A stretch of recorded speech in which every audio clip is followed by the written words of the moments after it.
বন্ধুরা, তো কিচ্ছু করার নেই, তোমাদেরকে একটা শর্ট ভিডিওর মাধ্যমে জানাতে এসেছি। জানি তোমরা হয়তো কিছু মানুষ তো ছিলে আমার জন্য ওয়েট করছিলে যে আমি বলেছিলাম 8:30 থেকে 9টার মধ্যে লাইভে আসবো, কিন্তু দেখো পসিবল হলো না। আমি পুরো রেডি হয়ে গেছি, দেখতেই পাচ্ছ একদম লাইভের জন্য পুরো রেডি, শাড়ি টাড়ি গুছিয়ে সব রেডি হয়ে গেছি, এদিকে লাইটও সেট করে ফেলেছি, সব কিছু রেডি। কিন্তু দুঃখের সহিত জানাচ্ছি আমি লাইভে এখন আসতে পারলাম না, কারণ টাইমটা ওভার হয়ে গেছে। আসলে আমি খুব ব্যস্ত হয়ে পড়েছিলাম ফোনে।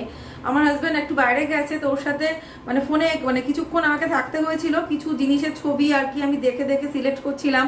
তো আমি যেহেতু যেতে পারিনি, সেজন্য হয়ে গেল আধ ঘন্টার ওপরে। তো কিচ্ছু করার নেই, সকালে ওদের স্কুল আছে, এখন যাব, ওদেরকে খাবার দাবারের ওদের জন্য ব্যবস্থা করতে হবে।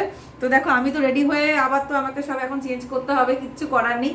তো তোমাদের সাথে তোমাদেরকে বলে দিলাম যে সরি, আমি কালকে কিন্তু লাইভে আসবো, আর অনেক ভালো ভালো শাড়ি নিয়ে আসবো, কিন্তু তোমরা অবশ্যই কিন্তু আমার লাইভটা জয়েন করো। তো আজকের জন্য আবার বলছি সরি, সবাই ভালো থেকো, রাধে রাধে।